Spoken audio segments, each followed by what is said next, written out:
Welcome to Politica Show on Lions Wire. Today is May 10th, 2024. I am Alexander Shtukater, and our today's guest is renowned political scientist and book publisher Ilya Levkov. Ilya, welcome to the show. Thank you for joining us. Thank you for inviting me once again. It means you didn't receive many negative letters, right? No complaints. No, not yet. No complaints. All right. I'm sure they're not coming. Otherwise, I will have to look for Attorney General. All right. Ilya, last week was rather very eventful in the Middle East. Israel entered Rafah, started an assault. Yes. Biden has given multiple ultimatums and threats with regards to what he will do if Israel is not to be found at the negotiating table. Factually, Biden actually admitted to stopping deliveries of weapons, particularly 2-ton bombs, a bunch of other classes of munitions, but I don't think they stopped all of types of munitions supplies, which I think constitutes betrayal. Elections are looming large, both in Israel and in the U.S. If Bibi finishes this war in any fashion, elections are going to happen, and he will go. Let's leave the projections. Fine. Let's study. And yes. Then dare to project. Fine. Biden does intend to win the election, or so it seems. He is obvious. Yes. Yeah. He is intent on getting his powers for 4 more years, and the elections are a big factor. So let's talk about that a little bit.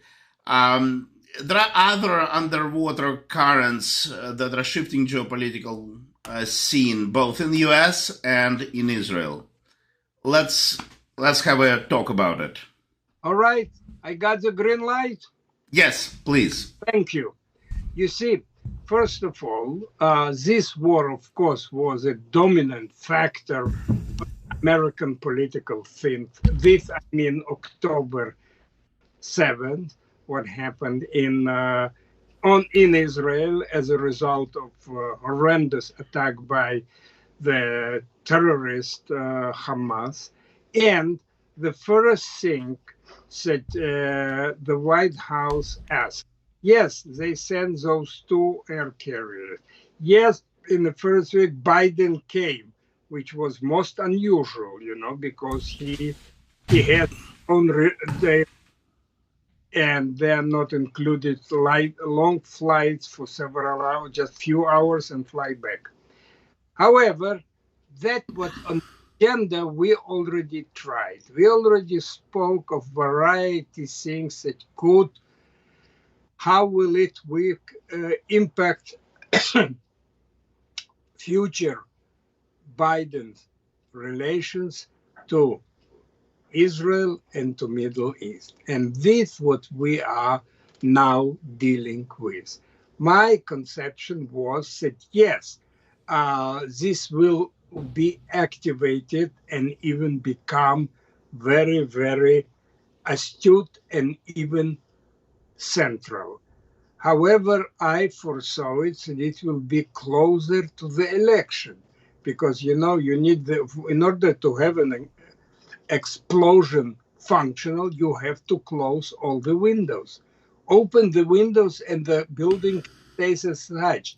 Close the windows and you have a real impact and the building will collapse. The same thing in politics, and therefore there is a trend, what is called in literature, and my friend, I could say, and classmate, wrote 2 books about this under the topic, The October Surprise.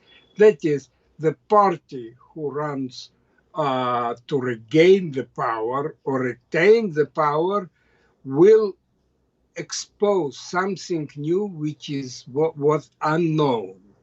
So there are some elements unknown even at this point, about the war, and some were not. But I expected and thought that it will be toward the end of the summer, not in the spring, because the effect has to be fresh. You understand? Let's say how many people, well, it's a side question. Yesterday was May 9. What happened in America on May 9? Everybody, of course, those who grew up in the Soviet Union, they know what is May 9, right? But what happened in the United States on May 9, 8 years ago?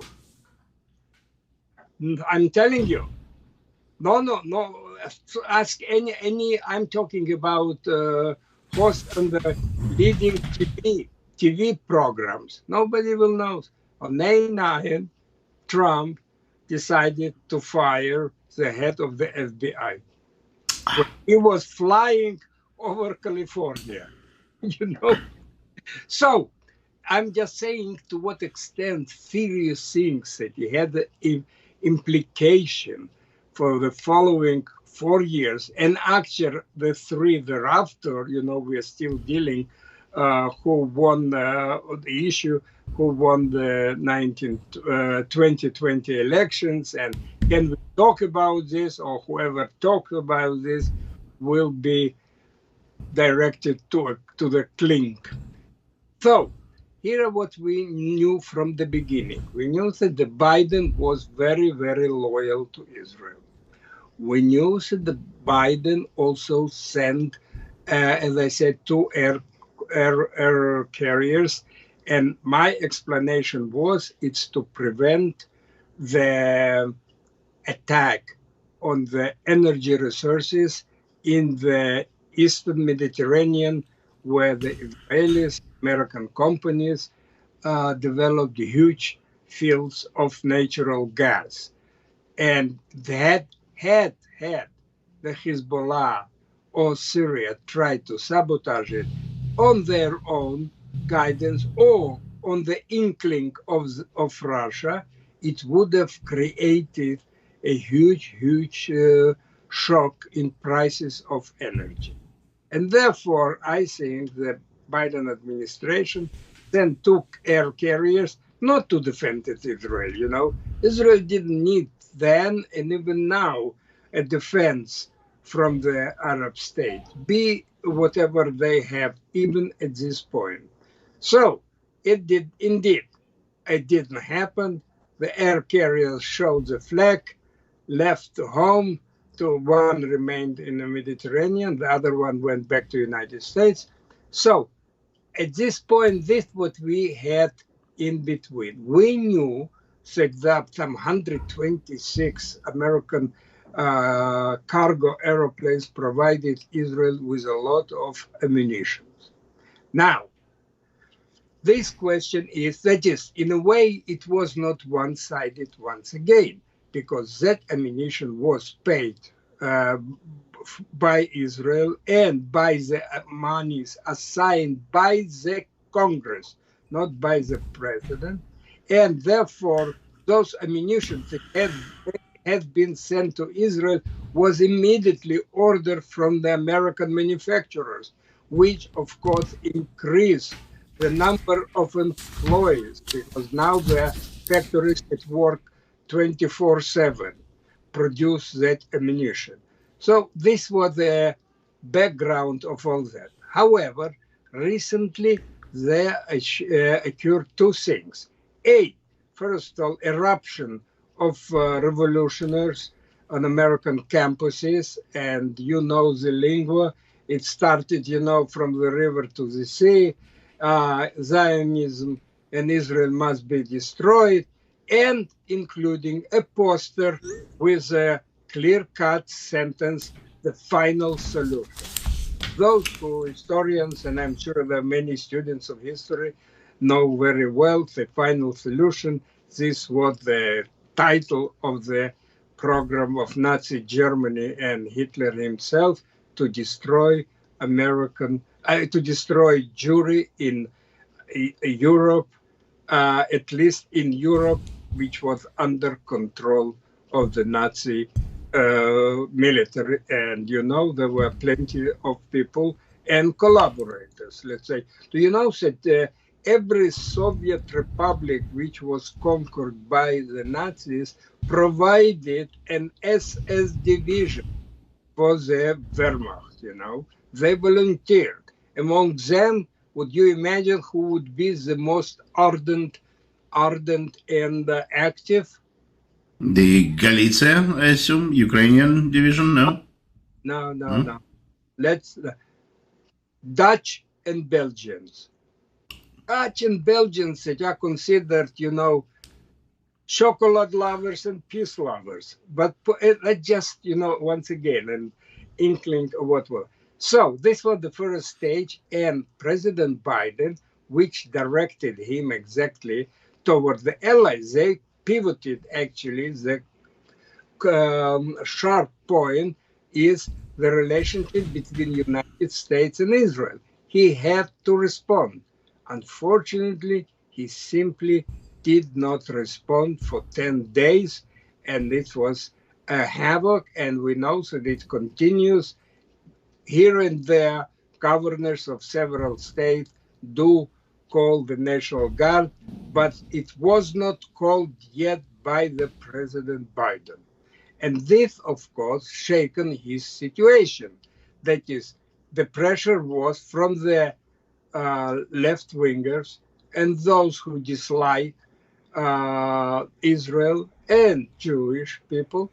They really have been questioned, and therefore this was done primarily by Arabs, Muslim population in the United States, and the Quad, which is called four women, congresswomen in the U.S. Congress that are, one of them is from Michigan, as you know, and this was the fight in a way on voters for Michigan. Michigan is one of the 5 key states which is on the border between who is ahead there, either Republicans or Democrats. And therefore, this was one of the main field of war during these 2.5 to 3 weeks almost.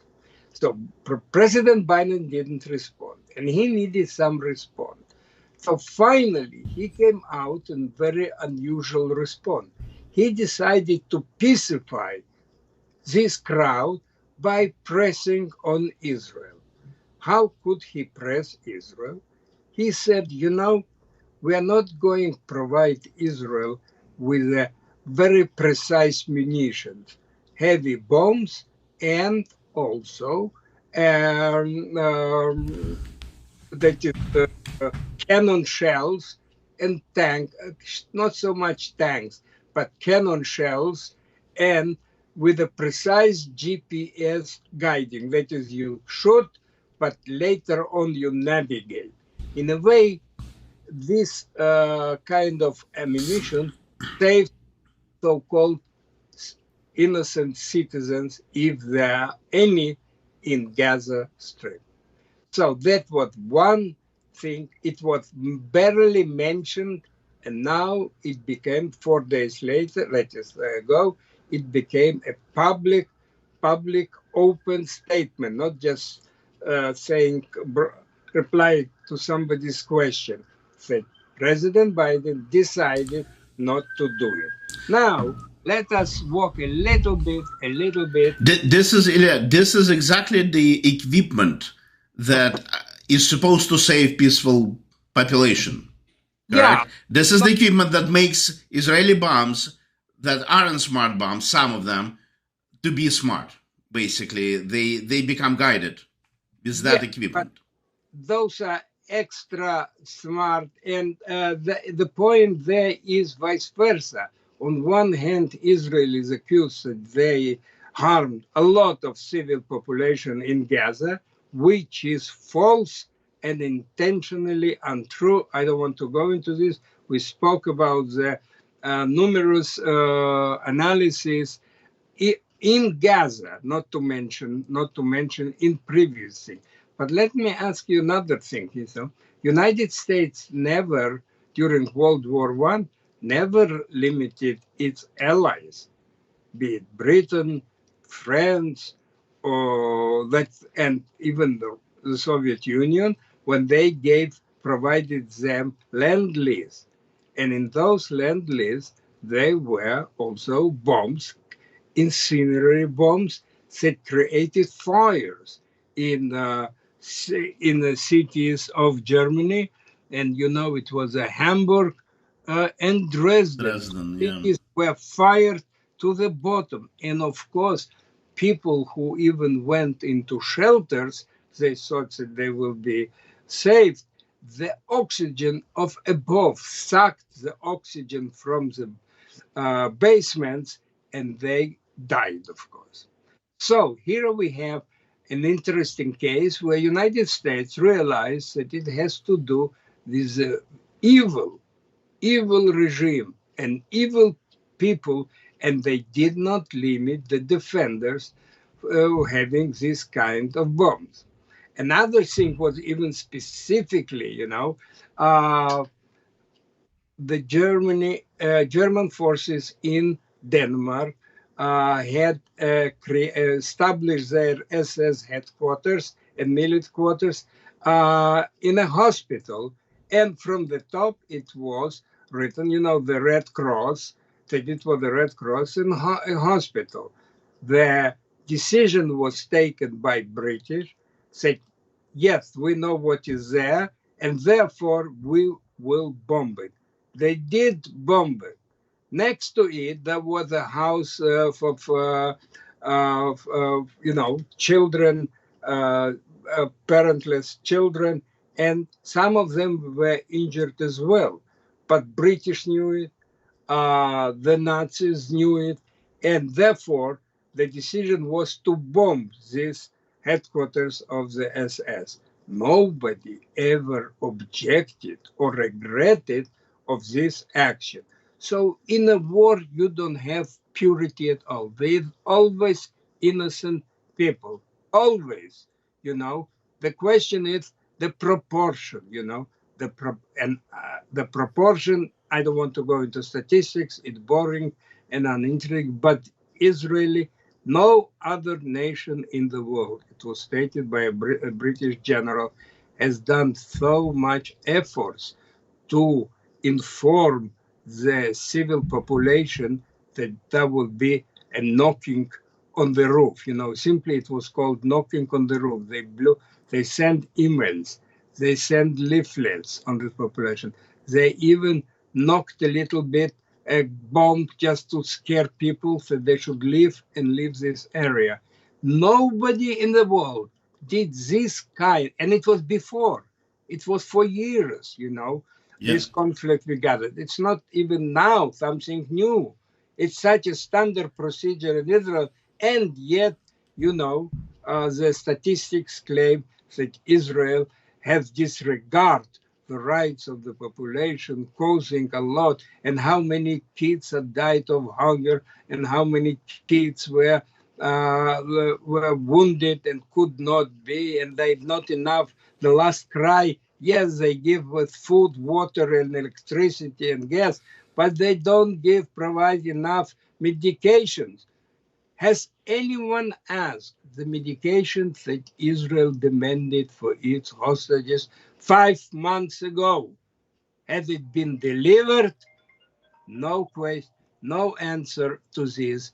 Nobody really took this question seriously. There is clearly a double standard here. Dresden was destroyed completely. Sir, it's not a double standard. It's a shame and not a standard. It's not a standard, I agree. Very, very lovely concept. Double standard, meaningless. It's so worn out concept that it has no content whatsoever, not to mention demands responsibility. And yet. So we know that, of course, the court in South Africa has nothing better to do than reside in Hague. I'm talking about the International Criminal Court, and of course come out with a statement, regardless what happened, they are ready to sit there and accuse anyone who participated in IDF, Israeli Defense Forces, as a criminal person on the base of the new law, which is not recognized by most countries, and of course not by United States nor by Israel. So here we come back now to this focal that finally President Biden, in order to find the golden path to reinforce the chances of his election, he decided that he will not do. What's interesting thing that he touched this topic in 2019. It was a question. Let me read it again, because some of the Democrats saying, because of disingenuous of saying with Israel on settlement, they might cut the military support. Biden said then, it was a question to Biden in 2019. Biden's reply, it would be a tragic mistake. Let me repeat it. This was the issue of providing ammunition to the Israelis in 2019, and Democrats asked then. He was the ex-vice president. He was not yet a newly elected president. That is it will be correct to deny Israel that military support. And Biden's reply was, it would be a tragic mistake. You understand? So there is no if, it's no but. The question is, what happened then? What happened? Why and why is it happened? Now,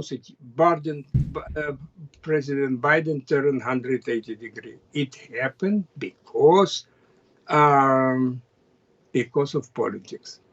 And politics, it's not a question of politics. It's a question of American leadership and American leader.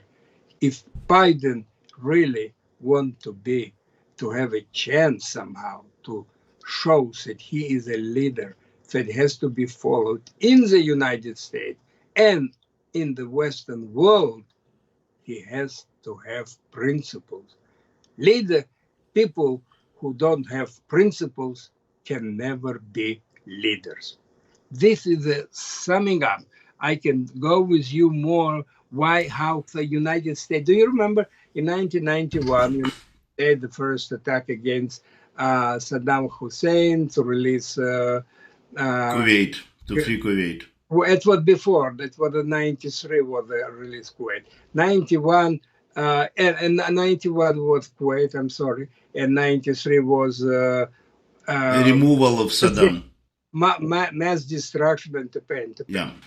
United States created the Arab coalition and it asked Arab coalition, give us blank 48 hours to bomb whatever we find necessary in Iraq. They said, okay, but they didn't hint, but United States, in light of this, okay, came to Israel and asked for the following. We are going now on war with Iraq. They might shoot their rockets, on the trucks on Israel. We are asking you, regardless what he does, do not reply with your abilities. Israel took what you would call the bullet and beat it and agreed. Though the suburb of Tel Aviv, Ramat Gan, was indeed received 3 Iraqi rockets. Scuds, yeah.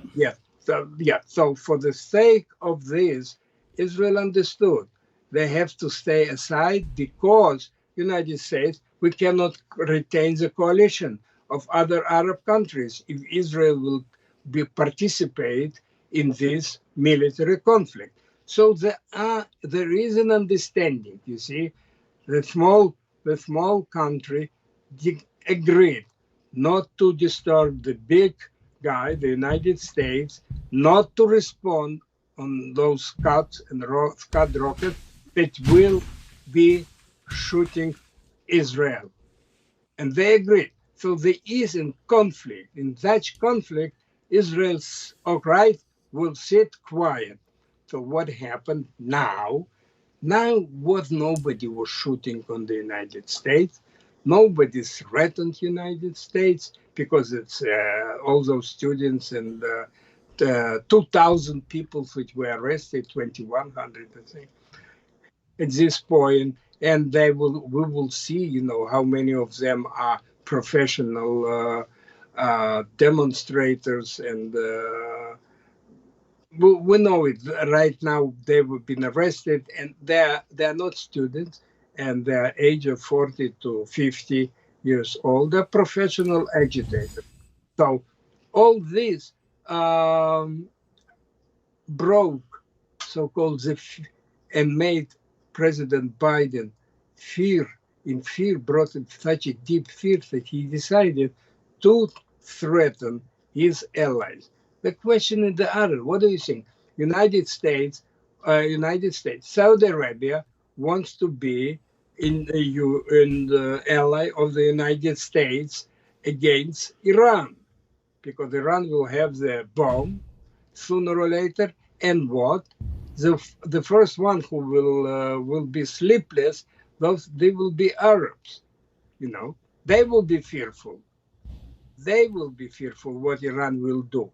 Now, in this in mind, we see now that they will think now twice after seeing that United States dropped the most loyal ally in the Middle East after let's say call it from 1967, 57 years.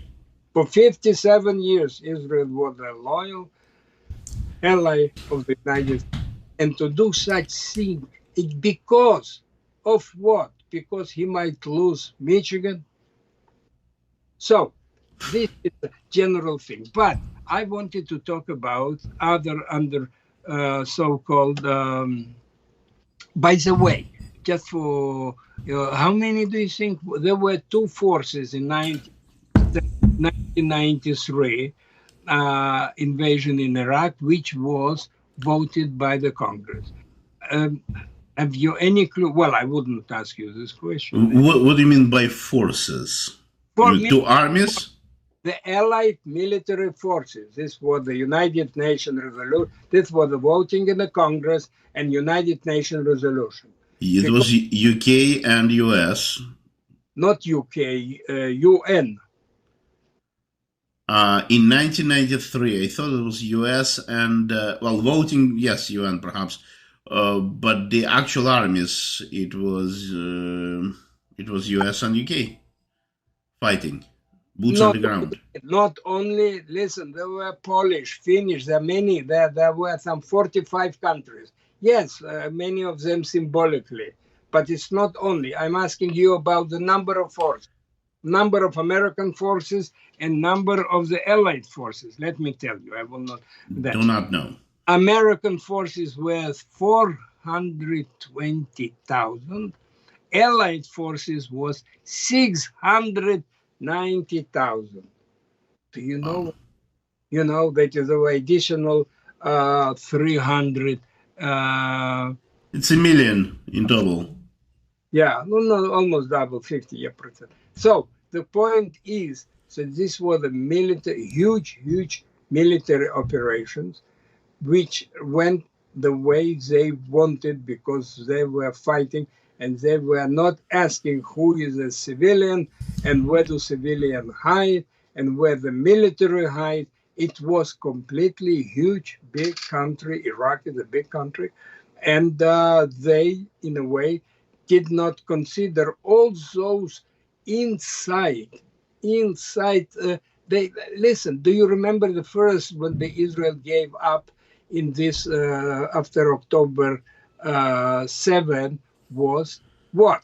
It was a demand from the United States. Wait, calm down, and let's postpone. And indeed, the Israeli action was postponed by 3 weeks. 3 weeks to have a nation in a dire situation, which was it was nothing akin to the Shoah took place in Israel since 1945, and and Israel complied for some reason rather than go. And maybe if there would be no this pressure and minute control, what to do, what not to do, indeed, maybe there would be an invasion from south, Rafah region, and the North Gaza.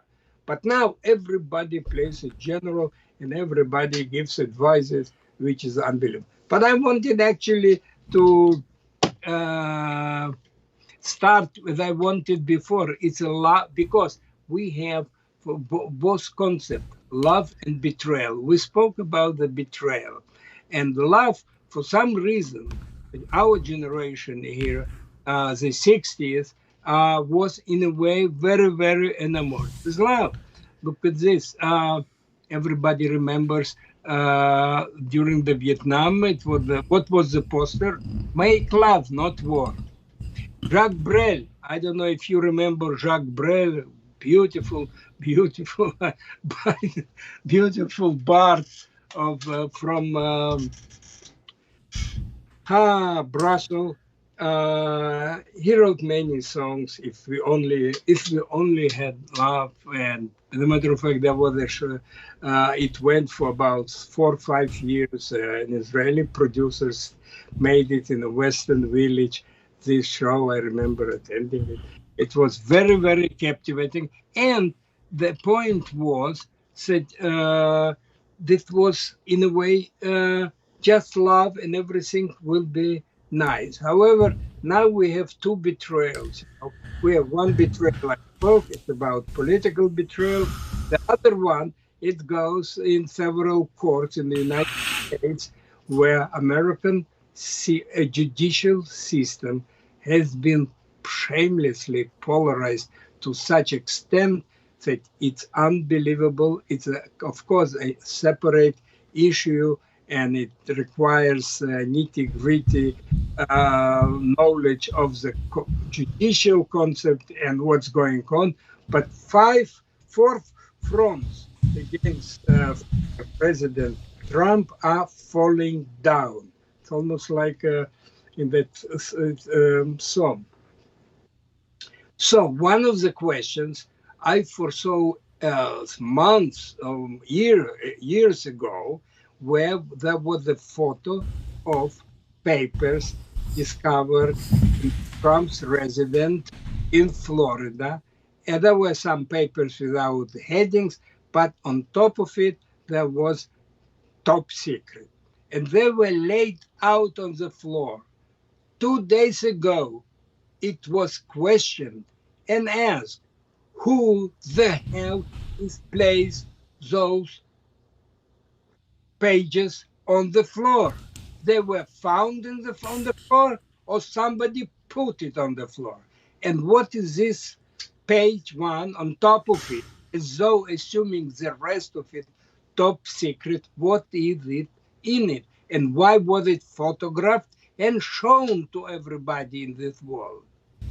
It was found, this was the idea, was implemented by no other but by the FBI. When FBI does such thing, it's staging in a way, you understand? It's manipulation. If they dare to do to the former president and present frontrunner, what power do they have on small and mortal people? Especially when we are now in the process where when to call somebody fat, you can get into a clinic.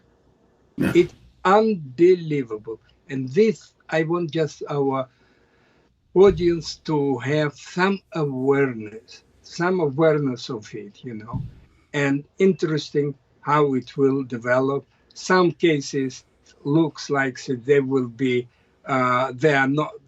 they don't have enough standing, what is called in legal term, and probably will be either dropped or postponed after the election.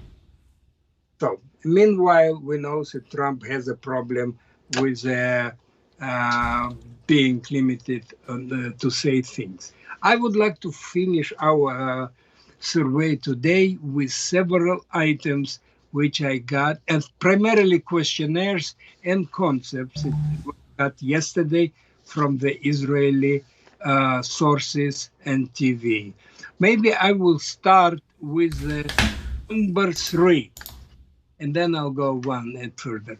Now, number three, it's a minister in the Israeli government, Itamar Ben-Gvir, that is deals with a financial thing. He has a very interesting slogan: Hamas,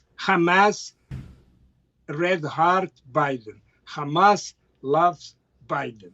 So he might as well, in light of the latest statement, to make Biden likes. However, just for curiosity, I think it was not in your time, but it was a very famous use of heart. And it came, the entire movement, heart as love. And the first slogan was by the state of Virginia, where it has Virginia is for lovers. From there, as a matter of fact, I knew somebody in the advertising business who contested it because he had the slogan, Poland is for lovers.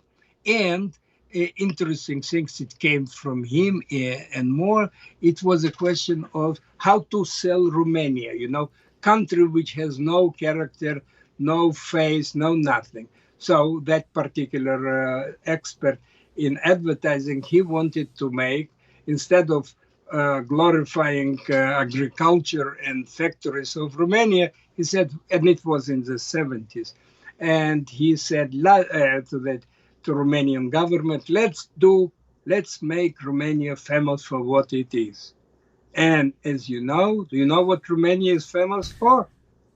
Not sure why. Dracula. Oh, that, yes. Even I shall tell you, I visited in those years Romania, and I brought for fun a bottle of vodka. What was unusual in it? It was all red.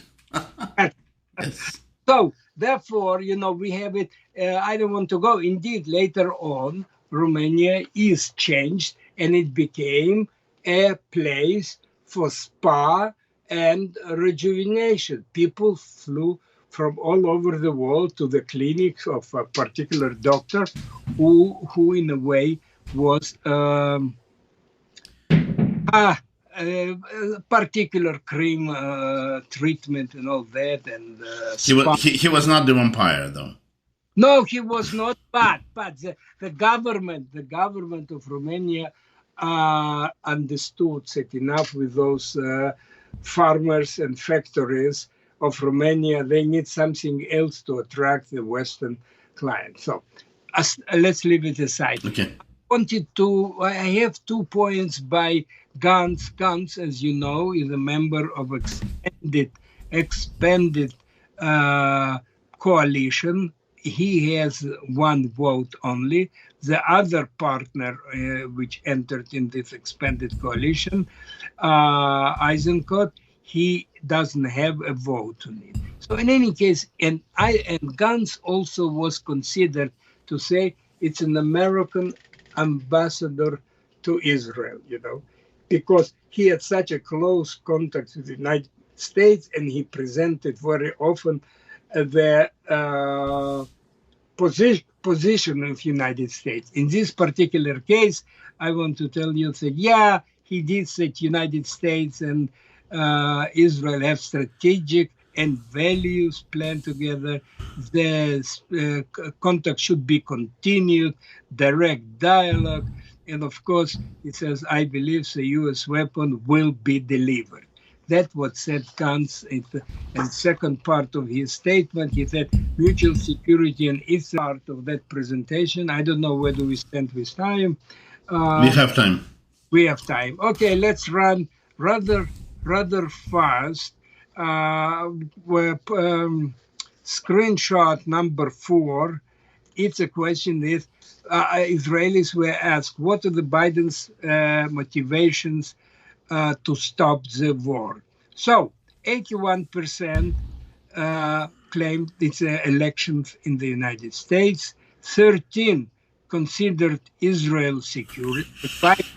Biden considered Israeli security. It's for the sake of Israel. He is asking Israel to stop the fight and remain and retain alive the evil number one of Israel. And 6% said, you know what, we don't know. Now, the second, let me. I know that I had somewhere.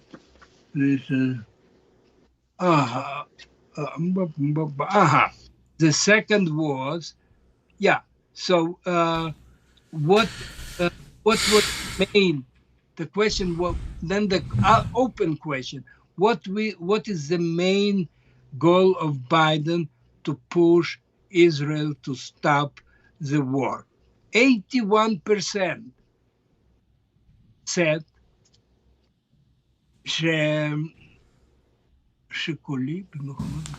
yeah, so once again, voting in the United States, 13% stated that they think it's Israeli, and 6% said they do not know. Now, what is interesting here is how the Israelis try to perceive. So when either pressure from the West, primarily they point out one guilty person, Benjamin Netanyahu. They want to split the Israelis. They think you are in troubles because you have that prime minister, and he should not be a prime minister nowadays. Now, Israeli democracy is saying that, and Morris and all those Arab states together. And then it's up to them. They decide. They have to comprehend this is a position of Israelis and not simply one person. Mm-hmm. Let's go to the next remaining few of them. The question was asked, how to expand the government. No. Are you, let me see. Yes, I'm sorry. I'm translating. Are you for U.S. proposal to stop the war and Palestinian state for normalization with Saudi Arabia? 72% said no to this, 25% said yes, and 5% 70, I just want to concentrate on this for a moment. 79% said no. 72. 72. They don't want normalization with Saudi Arabia? No, exactly. They saying in order to propose to stop the war, they are not ready to stop the war, establish a Palestinian state, and this will be the so-called, the price will be, there will be some normalization with Saudi Arabia. Where the big interest for Israel is vice versa. Saudi Arabia wants to be, Saudi Arabia wants to be the ally of Israel more than Israel wants to be an ally of Saudi Arabia. But here is the problem. Yeah, from what I've been gathering and reading about the proposed peace with Saudis, Saudis are asking for good fleet of F-35s and peaceful nuclear energy. Right, peaceful nuclear energy is going to turn into a military-grade nuclear energy. Let's not go too far. We have plenty today's evidence to comprehend the situation. That what will in 25 years Saudis will do with their nuclear weapons. Let's forget about this. Today. The point is today. They see it that Saudi Arabia will become an ally of Israel as a big win for Israel. No, Israel doesn't afraid of Saudi Arabia, properly so. The relationship between Saudi Arabia and Israel are much more extensive that are visible. So there is enough so-called pizza to divide between those two countries. There is no need. There is no need to establish a second Palestinian state because this undermines the security of Israel, and Israel is not looking for solutions that would include the enlargement uh,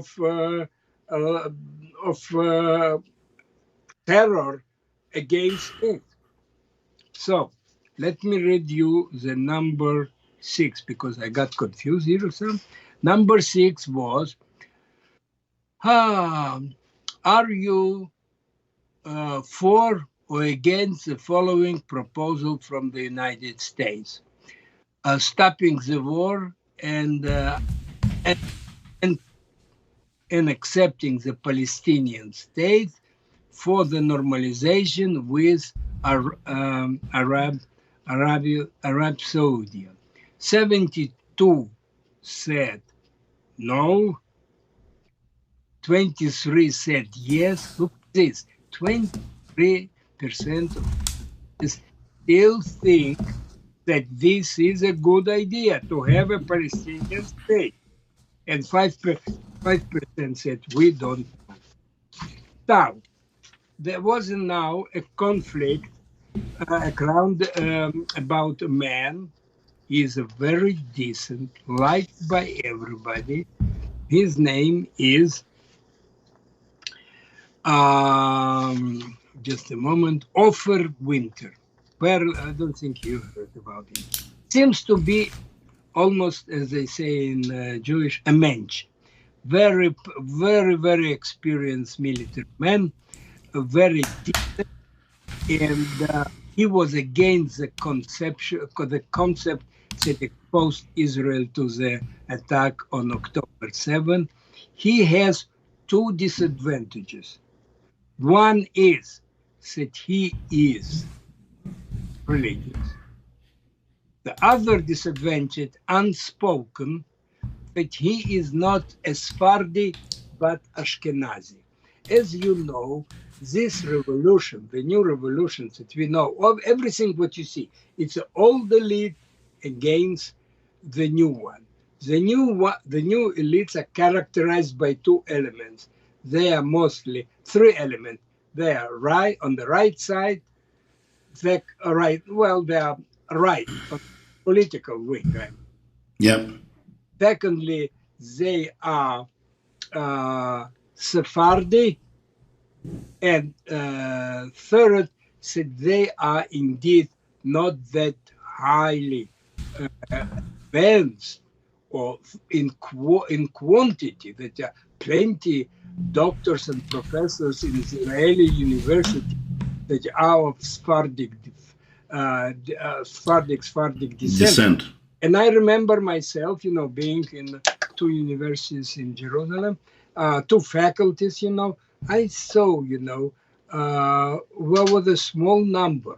And why? And that small number also was of Sephardic, almost, few, one, two.